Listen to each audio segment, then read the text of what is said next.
ಏರಲಿರಲು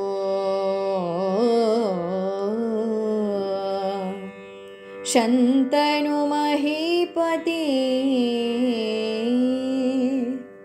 ಸುರರೊಳಗೆ ಸೇರಿದನು.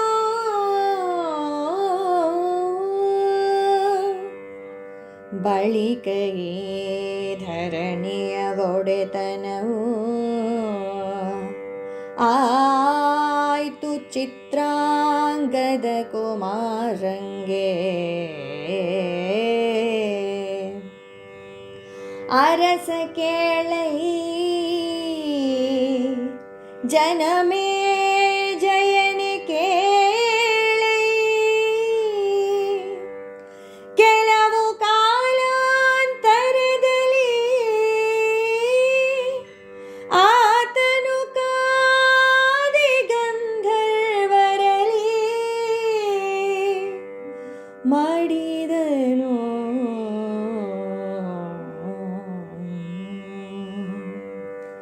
ಪಟ್ಟವಾಯ್ತು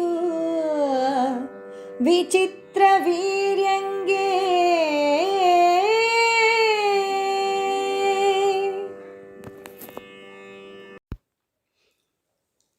ಜಾತಸ್ಯ ಮರಣಂ ಧ್ರುವಂ.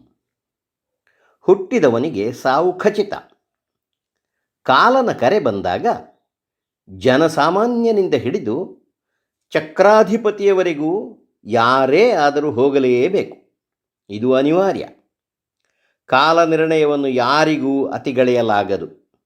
ಅಂತೆಯೇ ಭೀಷ್ಮಾಚಾರ್ಯರ ತಂದೆ ಯೋಜನಗಂಧಿಯ ರಮಣ ಹಸ್ತಿನಾವತಿಯ ದೊರೆಯಾದರೂ ಶಂತನು ಮಹಾರಾಜನು ಕಾಲಗತಿಯಿಂದ ಸ್ವರ್ಗಸ್ಥನಾದನು. ಯೋಜನಗಂಧಿಯಲ್ಲಿ ಜನಿಸಿದ ಹಿರಿಮಗನಾದ ಚಿತ್ರಾಂಗದನು ಪೂರ್ವನಿಗದಿತ ಒಪ್ಪಂದದಂತೆ ಹಸ್ತಿನಾವತಿಯ ಸಿಂಹಾಸನಾಧೀಶ್ವರನಾದನು.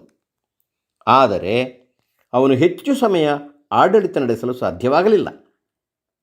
ಗಂಧರ್ವರೊಡನೆ ನಡೆದ ಹೋರಾಟವೊಂದರಲ್ಲಿ ಚಿತ್ರಾಂಗದನು ಅಸುನೀಗಿದನು.